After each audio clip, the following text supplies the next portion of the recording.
Thank you for coming to the last Data Science Sydney event for this year, being held in the Institute of Actuaries office. Eugene couldn't be here today because his family's going off on a holiday, so he had to be at the airport. So I'll be carrying this for today. I'm Bill Constantinides. I'm an actuary by background and also part of the Institute of Actuaries Data Science Practice Committee. And this is an initiative we've been working with Eugene to host these events because a lot of actuarial work and a lot of data science work tends to cross over. So today is a bit of a different schedule. We've got lightning talks. These are designed to give us the most value in the smallest amount of time. So people get to show their wares or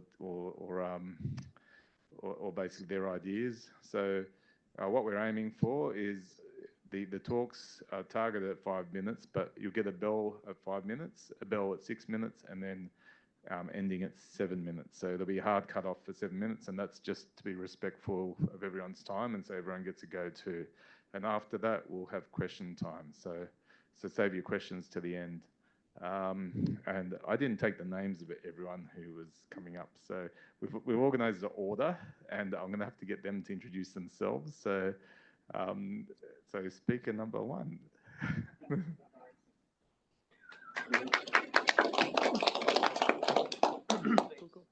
Hey, good evening, good afternoon. Hi. So Lawrence is my name. Pleased to meet you all. And today I'm going to be talking to you about Clearinghouse. So in my day job, data analyst / scientist at the Reserve Bank of Australia. You can tell I'm not working right now because I got my shirt untucked. So cool. And if you want to give that QR code a flick, that's basically the contents of the presentation I'm going to give. But yeah, at a high level, Clearinghouse, what is it? It's a project that I've been working. I should also, given this is recorded for sure, disclaimer, the project is my own work, it's done in my own time, the views are my own, so no affiliation at all whatsoever. Yeah, so Clearinghouse, what is it? It's a side project that I've been working on for a few months, and yeah, it was intended to try and see how far I could push my skills using some of the latest available innovations. To wit, there was R Selenium, so I'm like native in R. Hands up if you use R. Okay, cool. A few of us. That's awesome. What did I expect? We're at a data catch up. That's cool.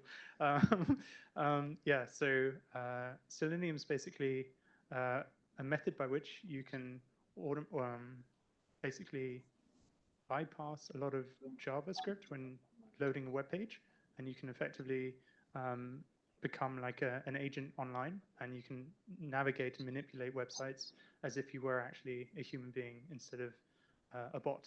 So it's a really nifty application. It wasn't originally available in R, but then R Selenium came about, and then I thought, oh, that's nifty. I want to give that a go.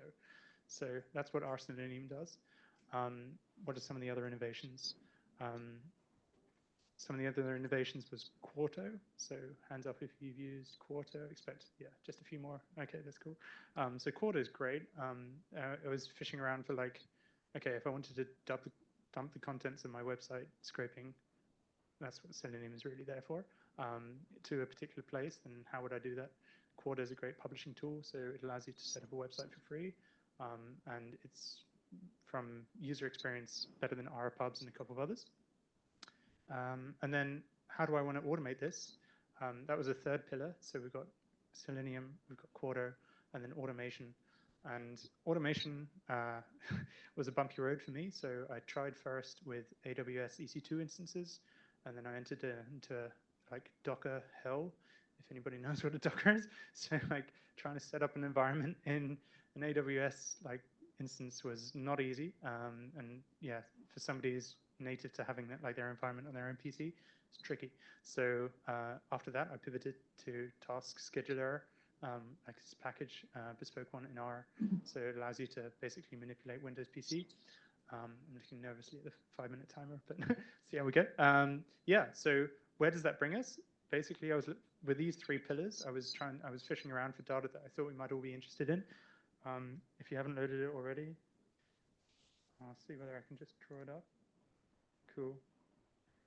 There's a notable delay if using the Zoom. It's like I'm on another time zone, but it's cool. It's cool. Okay, so the premise.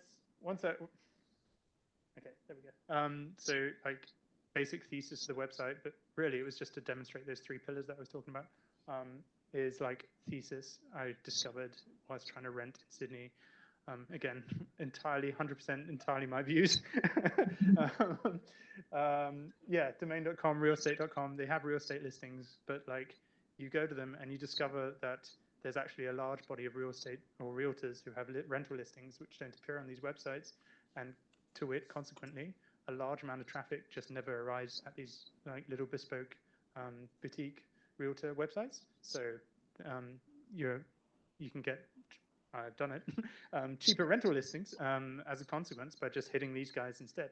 And it's painful because there's like hundreds of them in Sydney alone. No strong feelings towards realtors, but like there's a lot of them.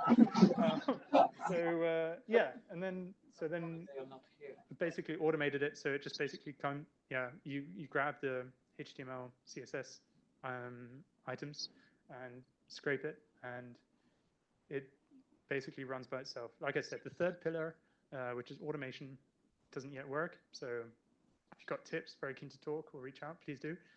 How to do that, but like at a high level, that's how you get a cheap rental listing in Sydney, in Manly and Bondi at this stage. But maybe we'll see. Yeah. So that's the presentation. If you've got, first up, I'd be actually genuinely curious. Hands up, anybody who would be interested in using a tool like this. Okay, that's cool. On the bell. Okay, that's a fair amount of demand. Okay, that's good. Demand. Okay, passive interest. Okay. Yeah, cool. And then, task scheduler versus EC2 instances, Dockers, if there's anybody, like maybe I phrase it as a question. Has anybody ever been able to automate scripts in Python or R using EC2 instances? Cool. Nice. Okay, cool. Hello. keen to chat. And Docker as well. Wow, that's amazing. Okay. And then I think off the back of that, that was basically the contents of this presentation, but I thought it was good enough for a 5-minute hack. Yeah, question and answer. Yeah. So I get that's leading into the scraping. Yeah, right. How does that is there much manipulation? Is there any manipulation of the HTML and CSS, or is it really just dropped on the local file system? There is some manipulation, but mostly the content is just done within one Quarto publication. So like markdowns have executable code, right? So it just stores it in the local state. It could be better. I'm not sure whether the question and answers are part of my 7-minute budget, but in case we run out. Still got 1 minute left. Okay, right. So quick fire questions. Okay. Yeah, no worries. Sorry. Hi. In terms of scraping, are you scraping domain.com and those sites? Or no. If there's anyone from Domain and actually, that was genuinely one of the questions I had parked for the crew, for the audience as well, was like the legality of scraping given OpenAI and what they're doing and all the rest of it. But like, that's another topic. That's definitely over our 7 minutes. I'm not scraping from those two websites. I'm going to smaller mom and dad realtor companies, and they're the ones where there's very many of them, and they're just not getting traffic. So you need to make your script particular for each particular. You're right. Yeah. So you do need to have a configured URL, and So the way I solved that was I created like a temporary table that has for each realtor the necessary elements that I want to scrape, and then I can basically parameterize that in order to grab that data. Yeah. Cool. And we're out. Thanks, guys. Yeah.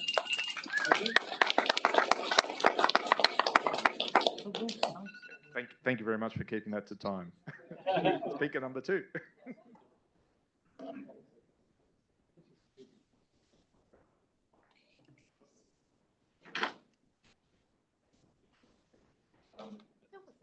Yeah, I'll try that. If you could, All right, I'll try to keep it within 4 then. Hi everyone, my name is Joshua. I'm here with my colleague Ben. We are from Collages. We are going to talk about Gen AI. So here we're going to talk about a multi-agent chat system for an education provider.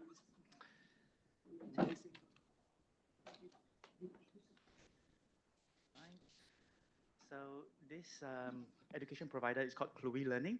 So they run a platform to teach kids how to program JavaScript, for example. And they have tried to use GenAI to produce video scripts for that content. So for every course, every stage, generate some content to teach how to clear that stage. They realized that it's very difficult to get good content out of a single agent, and that is why we try to convince them with the multi-agent. The problems with a single agent is that, well, the scripts on the right that's being produced is vague. You use some off-brand vocabulary, and it's probably not engaging enough, just doing the task at a pass grade. So we want to make it B+. So this work is inspired by a recent paper in August called Chat Dev, where you have in that picture, the center person is the CEO, and you have teams of developers, coders, testers, and documentation people. With teams of Gen AI, it's basically teams of agents talking to one another. So agents is recently released by OpenAI last month, where you have a creative writing coach, a single domain expert, like a T-shape. So if you have teams, then you have multiple T's coming together, getting a nice surface area of capabilities. And yeah, so to produce a video script, we had 5 roles: a producer that comes out with the initial script, editor, a 10-year-old spawned student to give feedback from a 10-year-old perspective-ish, and a reviewer that has been prompted with some education theories, and a human user, that's me, if you want to participate in the conversation. So let's look at some content. So the students can say, oh, I find the 3x3 grid confusing, can you change it? So to kick off the conversation, we say, okay, here are you are writing some video scripts for 10-year-olds, and there are 4 roles here. Please play your individual role well. And the producer kicks off his initial draft. The reviewer says, okay, let's add the teal bit, the green bits, because it makes it better. And then producer comes up with, okay, here we are going to draw a 3x3 grid, like a tic-tac-toe grid. So you have pen up, pen down, move forward, turn left. So the reviewer said, hey, you should really tell us what does pen up as one word. We programmers get it, right? We always shorten our word together as one word. But to a 10-year-old, it may be less obvious. Then in orange, we see the modifications. Pen up actually means to lift your pen up and to draw while you're moving. So with these iterations happening, you can see how the initial vague left-hand side becomes the more colorful right-hand side. One way we can change the feedback is to change the student. We change the student from generic to become a visual learner, an audio learner, or a hands-on learner, and you can see how the different feedbacks come out. And lastly, this is a little bit of my thesis. So we can also add on multi-modal sentiment analysis, where we track the landmarks of the face to predict cognitive load, slow speech rates to indicate uncertainty. So with that 4 minutes, I leave 3 minutes for some questions.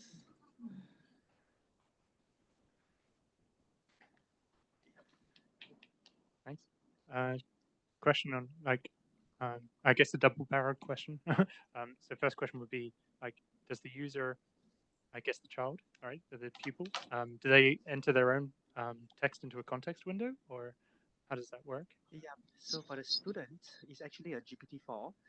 And the GPT-4, you know how we can change the GPT-4 to become like Shakespeare? We make the GPT-4 act like a 10-year-old student and give feedback. So in this generic student, you said we put in some learning styles, your personality into it. So you would look at the output and give some feedback based on its personality. Sorry, second part of my question then would be if you're dealing with teenagers, possibly, maybe. Yeah. You've heard of the Do Anything Now protocol, like Dan? Yeah. Okay. There's ways to jailbreak GPT-4. Yeah.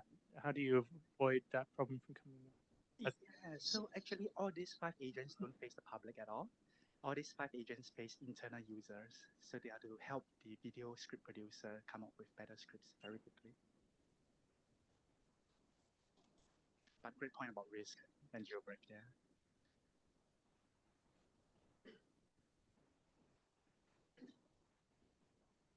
How do you validate that the actual educational outcomes are better, like with a real person? So you have the role. So you basically have AI improving it and then reviewing it, but then like how do you know that it works on a human for like how do you baseline and then check that it's actually teaching them better?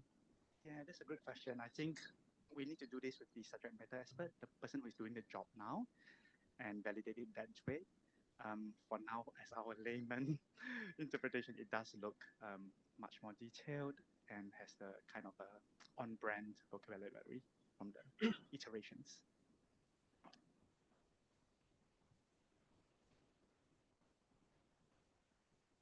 Okay, thank you.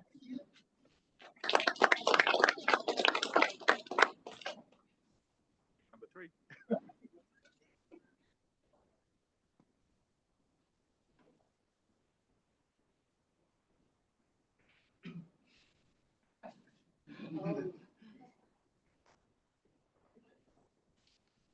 Okay. So look, my name's Peter Yates. I'm an actuary and a data scientist and a bit of everything. And I'm going to pick up from the our talk. Whoops, sorry, I pressed a button. Pick up from last week, and on the theme of science, I'm going to stand on the shoulders of the speakers last week. So Anthony and Sophia, my lightning talk, the good, the bad, the ugly, about A/B testing, and a bit of a kind of a real world flavour from my personal experience. A couple of things I'd like to highlight from last week that really resonated with me. From Anthony, the talk about the stakeholders, and I'll touch on this in a moment. You know, in my experience, doing this kind of stuff in all sorts of venues, in sorts of situations, the stakeholders are without a doubt like the key people in the whole thing. A bit like the old sort of consulting statistician, you kind of trundle up to whatever project it is. You've got an expert there, and you're bringing the statistics. So there's an element of that in all of it. And Sophia, the kind of quite vivid graphs of the amount of scatter, you know, in her examples. I think it's always helpful to remember that, because we calculate our metrics and we forget just how messy the underlying data is and how noisy it is. Okay, so good, the bad, the ugly. Okay, look, the good. So a lot of A/B testing that I've had to do has been around new products, new initiatives, things that the business has already actually put quite a bit of effort or a bit of mana, a bit of dollars behind to get it to the point where we're actually doing the testing. Okay, and so we all like to think, hey, we want to show a treatment effect, we want to show some lift. But the reality is, often when you're running a product test, you're there to show it doesn't make things worse. And it's really worth having that in the back of your mind, because sometimes you're sitting there late at night, you've tortured the data for quite a long time, and actually if you go and tell your boss, look, it doesn't make it worse, they're actually going to be happy. Like every summer, some poor schmuck does the A/B testing for putting bursties in slushies, whatever it might be, okay? The product test is not just, does it give us lift for summer? Does it bring more customers in the door, etc.? Does it work in the machines? Can we supply the product that goes into it? Okay, so don't, you know, if it doesn't make things worse, that can be a really good outcome, and that's the good. Okay, the bad. The means, really and truly, a lot of the time, means are not stationary. Now, we like to think about what's the mean and things like that. This is just an example I picked at random. It's foot count, right? You could do electricity usage, you could do internet usage, you could do sales on Amazon. It's got a rhythm to it. Not just a rhythm in terms of level of activity, it's a really rhythm in terms of spend, in terms of categories, in terms of number of items in the basket, all of this kind of thing. It's just not stationary. And worse, you have periods at night time, evenings, holidays, where there's just not much traffic. The reason this is important, one is not just that the means are not stationary, but the means can be very noisy. And so your time to get 100, 1,000, whatever data points is actually vanishingly small. And if you look at the internet timescales, I've got a friend who works on internet backbone problems, and he'll say the same thing. Oh yeah, but like 1 minute later, the latencies are completely different. The routing tables change, etc. So it's not a unique problem. And that brings me on to my next thing, which is matching the A and the B. The test and the control is actually really, really difficult. Good way to understand that before you kind of get heavily invested. Pick a way of assigning A and B. The last digit of the ID odd or even. Okay, pick something like that. Go back through your existing data and look at AB, assign it, and look at average spend. Look at number of items in the basket. Look at completion rates, checkout rates, whatever your metric is. It will give you an idea of how much the means vary, how much scatters in there, how much noise, all of that before you get heavily invested. Okay, so balancing. Balancing is hard. Ironically, the less you know about the customer, often it's easier because one customer looks like another customer if they're just customer one, customer two. As you get to a customer who's got a basket, who's got stuff in the basket, or they've got history, or heaven forbid they're in a loyalty program, all of this stuff just gets exponentially harder, and you need much more detailed, much more complex frameworks. Couple other things. Walk through the process. Whatever you're testing, whatever you're setting up to do A and B, walk through the process yourself. And often there's an invisible processing layer in the data before it reaches you. Stuff like flattening XML and stuff like that before it ends up in a data table. External calendars, like what's going on, is there a grand final, school holidays? And back to stakeholders again. Before you start, ask your stakeholders, look, did you do this last year? What was your summer promo last year? What effect did it have? And yeah, last thing, the ugly is actually there's a whole lot of tools for these situations. So pricing tools, things like all the elasticities and things like that. There are a whole lot of choice models. You can bundle things up into product categories. That'll give you more statistical grunt, if you like, more robustness. Yeah, back to like what did happen last year. Your stakeholders will often be able to tell you, look, we roll out the bursties. They give us, 2 extra guest count, 2 extra visits per hour. Thank you.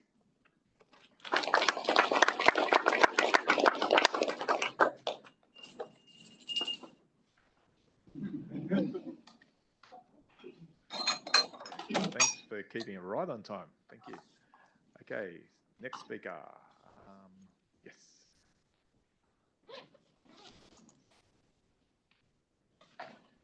Good evening. My name is Derek Sloanzane. My background is software engineering, data engineering. I'm currently working with one of the large consulting firms.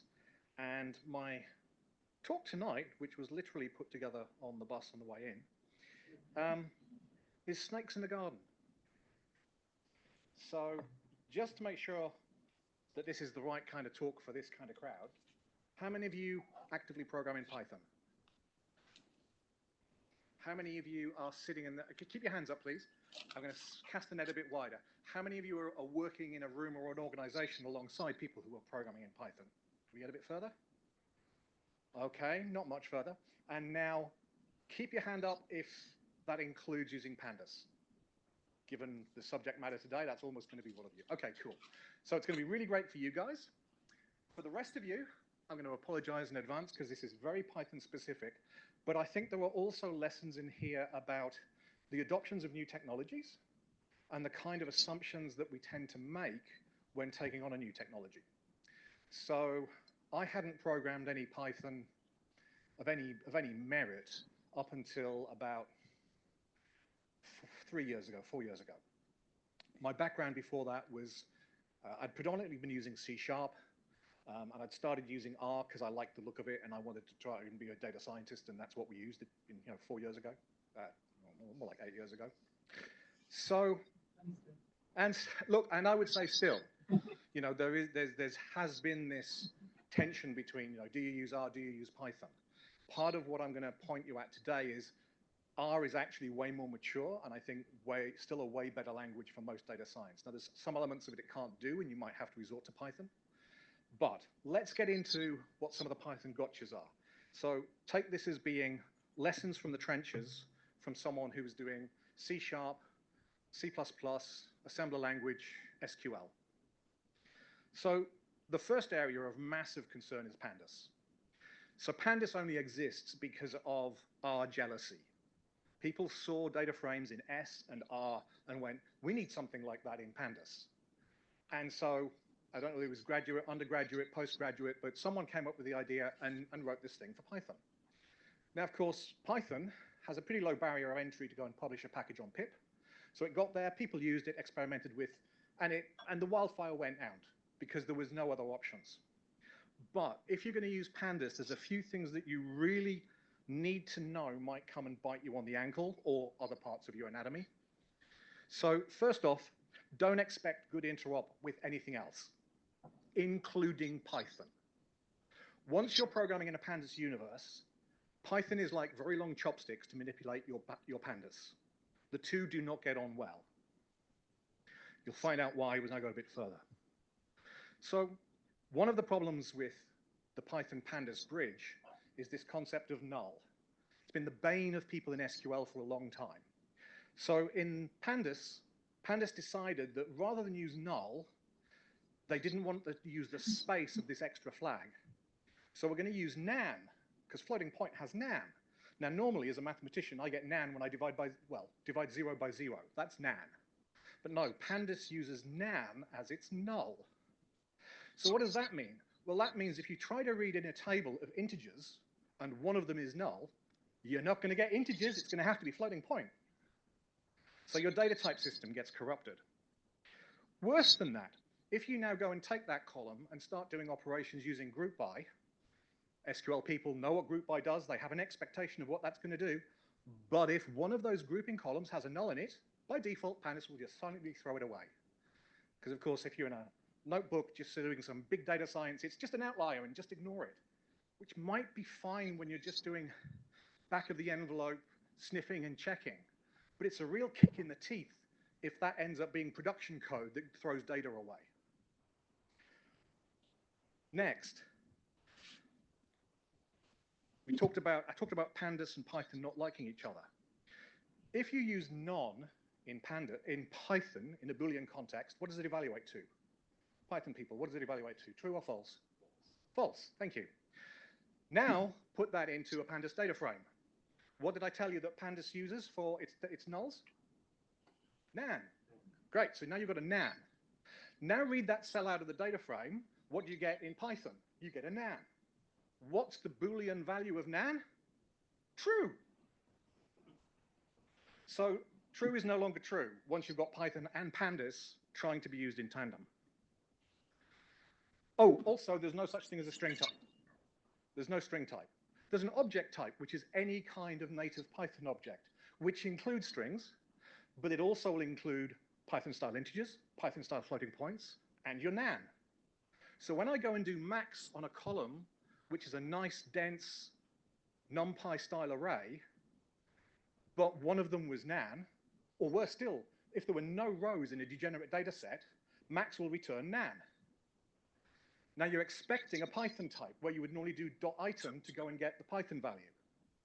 Well, you can't do .item now without first checking for whether or not the result was nan, because nan isn't a pandas data type, it's a Python. So I'm going to massively run out of time, and I could go on forever. If you really want to deep dive into this, Derek Sloan Zen, Sloan-Zen is a website, and I've got an old paper called The Good, the Bad, and the Ugly, of all things. All of the reasons why I hate Python. But that's just a few caveats and gotchas.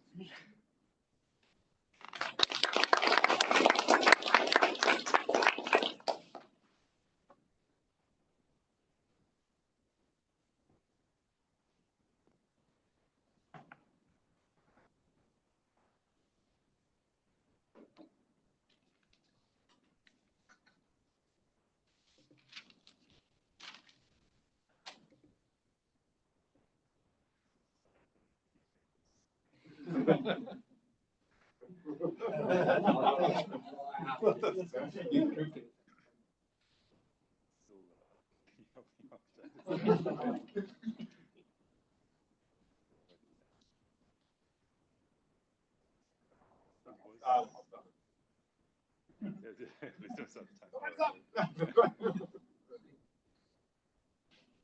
so yeah, so this is my career advice by an angry machine learning engineer, right? So obviously take this with the grain of salt. This is going to be quite contrary to most of the advice that you will get. I suppose the first piece of advice is use a Mac. The second piece of advice, which I haven't written down, is Python. It's Python, not R.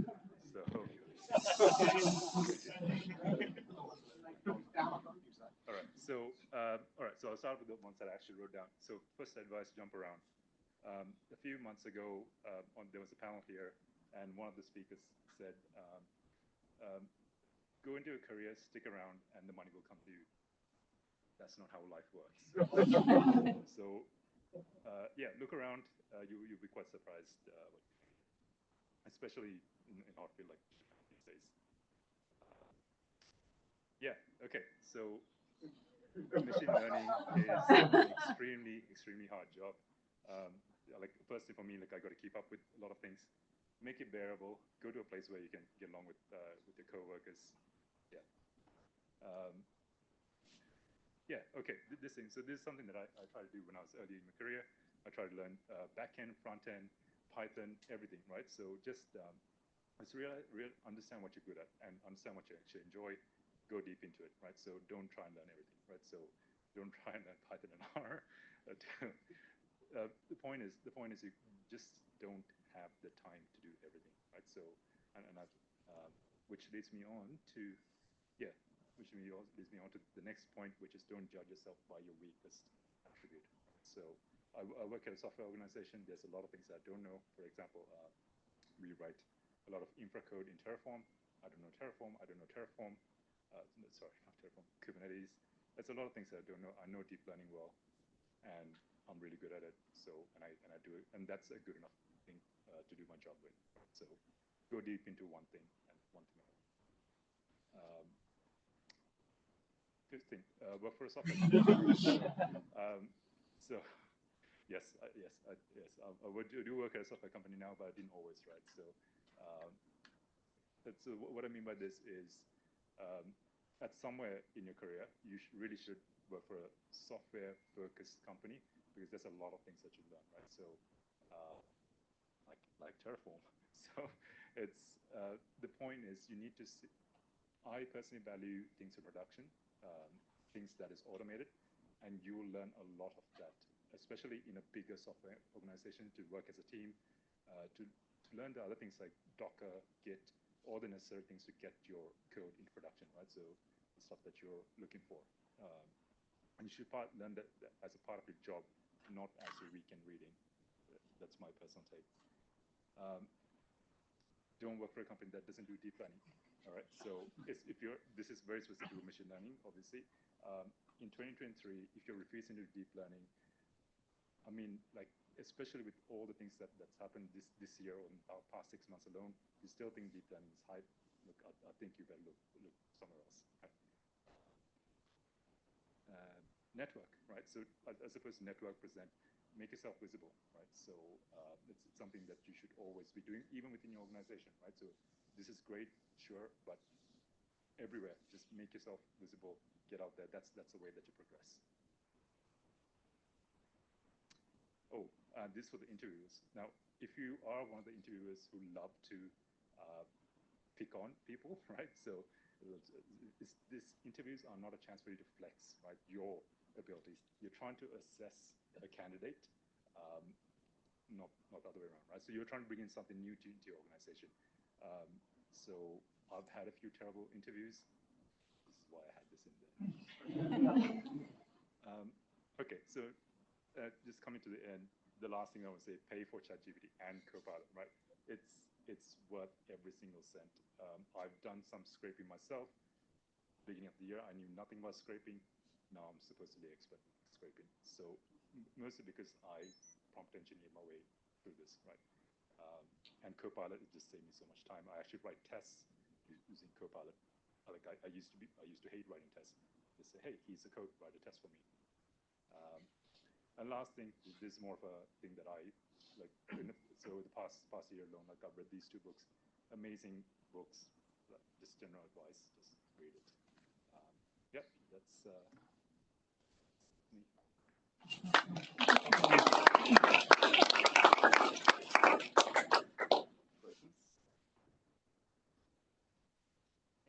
Thanks. Cool presentation, man. Yeah. Yeah. And I had just one question on like use of Copilot. Like, okay, cool. You're subscribing to the idea of, I mean, yeah, just grab code, like put in a good prompt, grab the code, see if it works, and put it in. And then I'm thinking like what I've witnessed in the last year or a bit. I think everybody's mostly had the same starting gun when it comes to like generative AI uses for code building. Is 2 possible emergent behaviors coming about, and like one of them being, I don't subscribe to this, but like put the prompt in, grab the code, test, it works, use the code, and then and then the second model, which is more what I subscribe to, which is like put a careful prompt in, take out code that I for sure understand. So sorry, I'm the first person who asked the question. I'm so sorry. Yeah, which one do you subscribe to? Are you like, look, it doesn't matter what the code does, just as long as it builds the solution, it's fine? Or are you more like, no, it's important that I don't create a massive code base which is just going to fall over at some stage by not having everything that I understand in the code that it produces? I'll try and answer this, but like basically I get Copilot to write short piece of functional code, right? And I also write a test. So I'm not trying to get to write everything. I'm still putting everything together. Copilot does the easy bits, right? So things that I can't be bothered thinking of or looking at Stack Overflow, for example, how do I get things from S3? As Copilot, just piece of code, that's it. So yeah, short pieces of code. I guess that's it. Can you just go back to your 2 books, just like in the picture? Yeah, sure. Yeah. Thank you.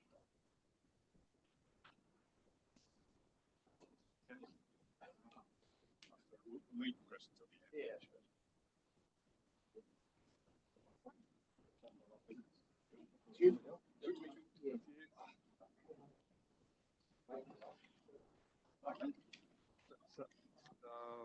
Hello, everyone. I'm Dimitar. You can call me data philosopher. I'm not philosopher academically. I've become philosopher by observing human bias. And all right. So, philosophers are people that try to know everything, but then they know nothing. All right. So now I know nothing, but my attitude is I try to answer every question because that's how you learn, all right, by engaging, by getting feedback. So trying to create what I was going to say, it became research rather than actually presentation. So I didn't have time to finish, but I'm going to go quick, and I hope I'll get the good timer here. I want to start quickly give you a very brief sort of framework of how actually knowledge was evolving during time, because sometimes we think that everything came from like whatever 100 years or so. So just to link to something that we had like recent, the major revolution was the Italian Renaissance, which was the 14th to 17th century. There's not a mouse here. Does this work? I thought like, doesn't show. Doesn't matter. Which was actually inspired by the Islamic Golden Age, which was since 8th to 14th century, where science, maths, medicine, philosophy, and arts were actually well developed. But actually, scientifically, it was sort of assumed that upper Paleolithic era had the initial language development and art and symbolic thinking, all that stuff. And the actual language was at least 200,000 years, but around 100,000 years, that's by a linguistic philosopher assumed that that's when there was the diversion between languages. So nothing would have happened with actually communication. So that's a very important aspect. Now, I'll just jump that thing quickly, and I'll just use this quote. Sorry, my friend, I don't have time to be short. All right, so to make it concise, it takes very long time, and I have to think well how to present the people. I'll just quickly jump now to my initial sort of data science experience, and that was a long time. I maybe shouldn't say that how long it was, because it was I worked on Eliza, the American said, which was you can't see it again. 66 Joseph Weissenbaum presented sort of program which was acting like a computer Rogerian psychotherapist. If you can see that here, I put space so you can see that's like a joke, but I can see you later. All right, so that was making impression. So it was like the first version of ChatGPT. So making illusion that actually you talk to a person rather than computer, because it was a sort of pretending that actually it has like sort of intelligent answers, but it was based on pattern matching and trying to find like in a cycle. I programmed that thing at that time. I didn't have any other choice other than PL1 on mainframe. That's where it was working. And it was luckily it has like pointers and all that stuff. So I utilized something very close to assembler. I'm going to jump to now quickly to data philosophy. This is a very long thing, but I'm going to just quickly narrow to what's of interest, and you can ask me questions later. Data philosophy, well, that was the title, in post-industrial cognitive age, have risen, hopefully, because that's what's missing actually in today. And just to jump, what I didn't put here is that Nikola Tesla said, like scientists in the past were thinking very clear. They had a big picture. Scientists of today think very deep. All right, that means like you discover, sort of beautiful things, local optimums, and then not looking at the big picture. The things don't work very long, and they depend on context and timing, all that stuff. Now, what's important here about philosophy, originally philosophy, data science methods were sort of defined by philosophers, and usually they were mathematicians at that time. So the first definition of data scientist method was by Francis Bacon, which was inspired by Copernicus and Galileo. So data science is repeatable, measurable, economical, consistent, and heuristic method of getting some results. Now there were other definitions you can see down, but just loose definition of data science. Science is method of iteratively improving accuracy of belief. As what I didn't mention before, that data science before was based, science was based before on authoritative anecdotes. Like Aristotle believed that women had less teeth than men, so didn't even prove it. So what's very important here is that what's the it's working? Oh, great. So it's important here that the essence of data of science, actually of philosophy about science, is it's practically holistic thinking, holistic systems thinking, and that's practically looking at the things not just for that domain, but actually everything that's related about it. So just some of the main points. So holistic system thinking is that holistic perspective, dynamic understanding, tolerance of ambiguity, very important. Non-linear thinking, because not everything is actually, which many of you. And then identify contradictions, because they can interfere with understanding, feedback loop, and all that stuff. So, and most important thing is ethical, because that's where AI is now leading to that danger of actually affecting our lives. There was one interesting aspect of every company has the mission and vision statements, and also they put importance of behavior action strategies. But the research is done, and actually 7.5% the effects are from strategies, 92.5% are from culture. And that's when people understand why. That's the philosophical question. Why do we do these things? And that's when it becomes actually ingrained into what they do. And that's when data quality, because without good data, there's no good science and AI as well. I'll just finish soon with this. So the main domains of ethics are deontological, where the utilitarian virtue, and there's some many others. The main problem here is that when we don't have consistent view, then it's hard to define something that's easy to be acted, and that's why it's hard for the sort of regulation to create something that's actually applicable across the globe consistently. And I guess now I don't know if it's time for questions. No, thanks, Dimitar. It's you've got a very big brain, so. Too much time. Obviously, when it's not organized well, then it's hard. I think we might get you back for a bigger talk. And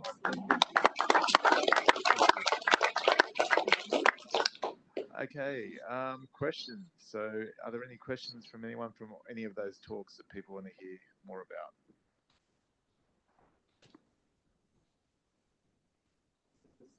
Yeah.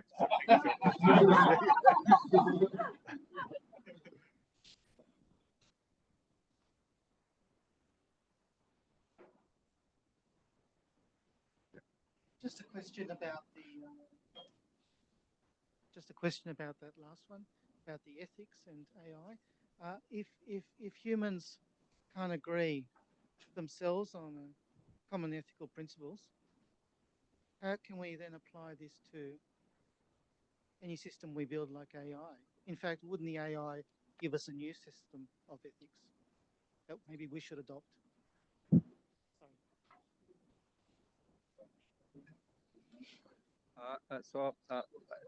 It's a good question, because also there was discussion about when you apply data ethics, how do you know when actually it's good or works? And back to systems thinking is when it's not that easy, but how do you measure? That's when you apply something on specific. For example, let's take a car and say we improve the tires, and then we know that the tires are better, but how is the system? How is the car behaving? Because it might actually have the opposite effect, right? So therefore, how do we measure things? We can't measure easily, but we can see whether the car behaves better. So if the system behaves better, then we know.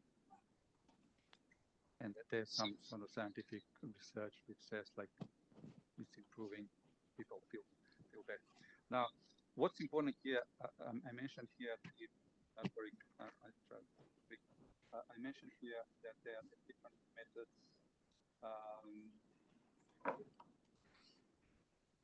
Okay, so here the ethics approach, there are different methods.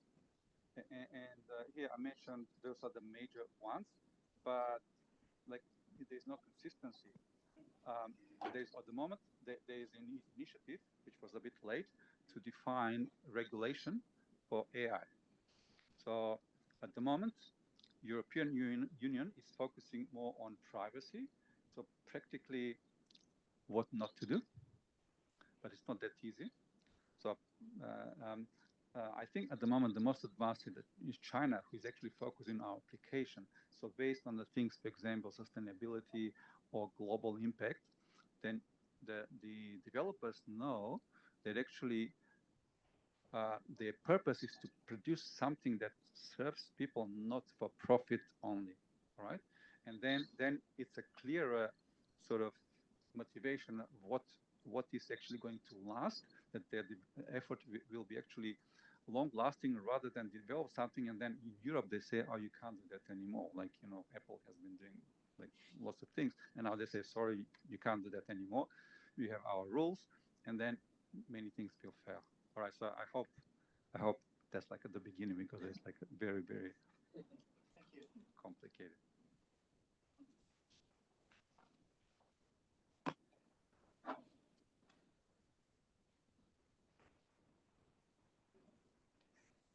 A question to the very first presenter, I guess, the website scraping. Yeah. So I'm just wondering, given Google is doing the flights marketplaces at the moment, aren't they doing it already? Which website? Sorry. Yeah. So what you show is basically a marketplace that's scraping the World Wide Web, and finding the Airbnb kind of things. Not Airbnb, but the rentals. Yeah. So Google is doing flights at the moment, which is, they are doing marketplaces. So I'm thinking, like, is there a bigger company that's doing it already? Yeah. Like, yeah, I'm not going to put myself in the same league in any way. Truly just a hobby project. And then, but maybe one quick thought, if I may, is like, hobby projects are cool because you can go and do things that Google would never let you do. Like, I'm sure there's a couple of robot.txt where, like, scraper blockers on some of the sites. I really hope there's nobody from Domain here, but like, yeah. So go practice, go make your own instead of just using that which it tells you. Yep, and just a bit of warning about scrapers. The one thing you got to be careful of is that if you do a lot of volume and you have an impact on performance, that's when they'll come after you. And I had some staff who were very enthusiastic, and they hit a site for about 70,000 quotes on something during the day. So just be careful of that. You don't want to be disruptive. If we're talking be careful, things to be careful of. The other thing is bogus data. Like, that's a genuine trap. They create websites which recognize if you're using something like Selenium, and then feed you incorrect data so that you corrupt the data that you scrape, and then you present the wrong stuff. So it's turned into a real game, but like, it's like hobby level. Yeah, I know some insurers that do that. They give you, if they see you're a scraper, they'll give you up, increase the prices. Read the fine print at the bottom of the website. Well, if you go back far enough, there used to be an infamous robots.txt at the root of every website, which said whether or not they were open for you to scrape them and do automated tools on them.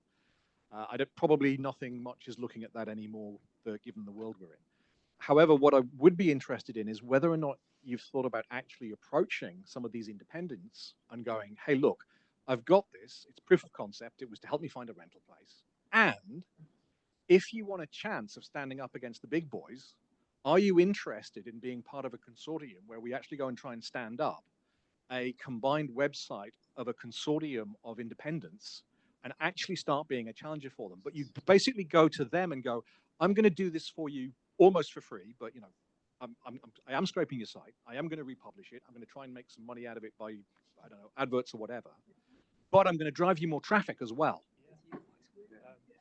I saw Napoleon recently. This reminds me of the scene at the beginning with the revolution. We're here, guys. Okay.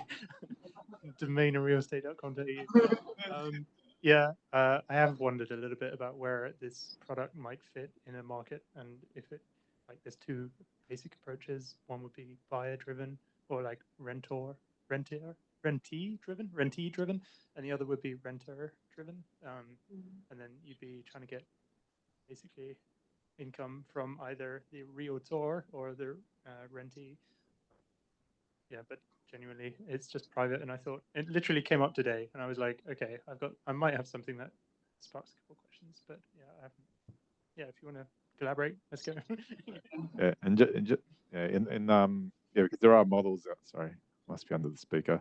There are models out there where the companies that go to companies and say, okay, we want to scrape you, and if you want the results of we'll scrape a lot of people in the industry to give you a competitive analysis, but you have to sign something that says you give us permission to scrape, but they charge money as well. So yeah, that's not bad. If I may, one more thought. Like, in terms of scrape you, I like that because as a contributor to Stack Overflow and GitHub public code repositories, I feel like I have been scraped. like AI models are built on training data that's basically taken that. Not that I'm taking a position, but yeah. So yeah. The pandas question. Are you going to build the next pandas? You know, fix all the issues that you mentioned. It's an open source. No, I'll just keep using dplyr in R because I can write it in like a tenth of the space. And when I decide that it's too big for a data frame in Pandas or R, it's the same code to run it in SQL Server, in Postgres, or PySpark. I'm lazy. I don't like having to rewrite my code because it's too big for memory. You write for Pandas, you've locked yourself into that. If you've got to shift it to another place, welcome to the rewrite. I've not tried Dask. The one I'm keen to give a little bit of a try, I think it's, is it Polars, I think is the new kid? So Polars is interesting. I mean, Pandas has just hit version 2.0, well, 2.1 now. But you know, we were on 1.x for a long, long time. The 2.x series has switched from using NumPy as the back end to using Apache Arrow as the native data format.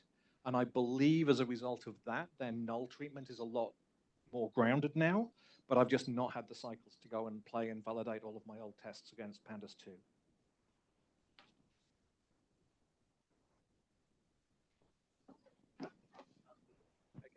An honest question for Sachin. Yeah. I feel like the state of ML is just proceeding or evolving so rapidly with like the emergence of various models, but also like various services that you can rent out, and like just getting an idea for the frameworks is a challenge in itself. What would be your like prescient like predictions as to top kind of services and or skills in ML? If there was like a course that you would point to or a particular profile that you go, oh yeah, that's for sure. So let me answer it in a roundabout way. I don't try to keep up. Just because every single day there seems to be coming up with a new model, right? So what I do tend to like is methods more than models on themselves. So models you just feed in, either you make the model bigger or you feed in better data and you get a better one. Sure, like we all know that, but you don't have to have the latest thing to do something, right? So for your job, you can get away with something that's already there. For what I meant about methods is there's plenty of other ML problems, right? Like this recommendation system, this insurance pricing, those things still rely on very different way of thinking, right?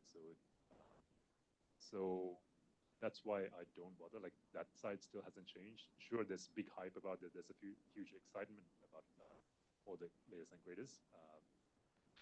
But yeah, like if there, okay, the one course that I do recommend to absolutely everyone is Fast AI, right? So just that's the one course that I always do every year, and just go, okay, now I kept up enough. So yeah, we'll do it. Here are the new things that are coming out. That's right. What again? The name? Fast.ai. Yeah, it's a completely free course. Yeah, there's about like 10 or 12 lectures all up. Yeah, just in your own time. But it's Python. So.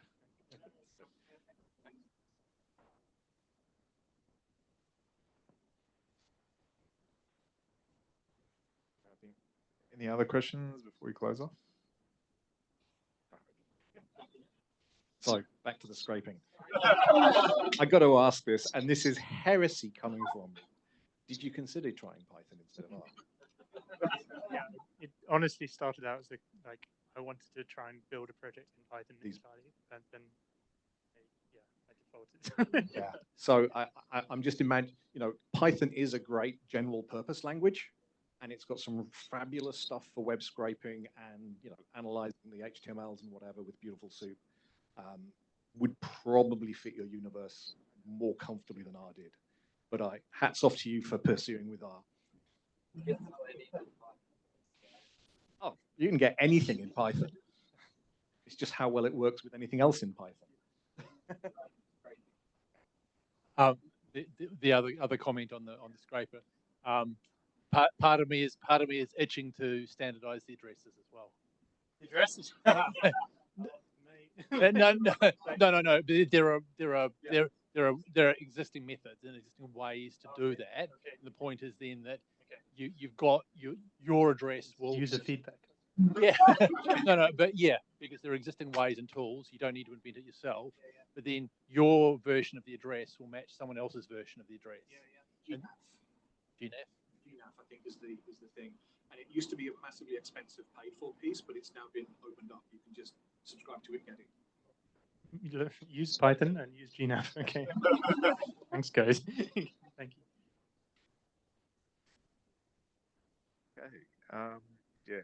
Thank you everyone today for coming. This has been, and also thank the speakers because it's cramming your talk into 7 minutes is really hard, and I think they all did a really good job and it kept everything alive. So thank you very much, everybody. Thank you. And for those who'd like to, as the tradition has become, I think there'll be drinks going over for drinks to the Occidental afterwards. Do we have mingle time here before we get kicked out? Yeah, so we'll Started late, but finished late. Oh, actually, I don't mind.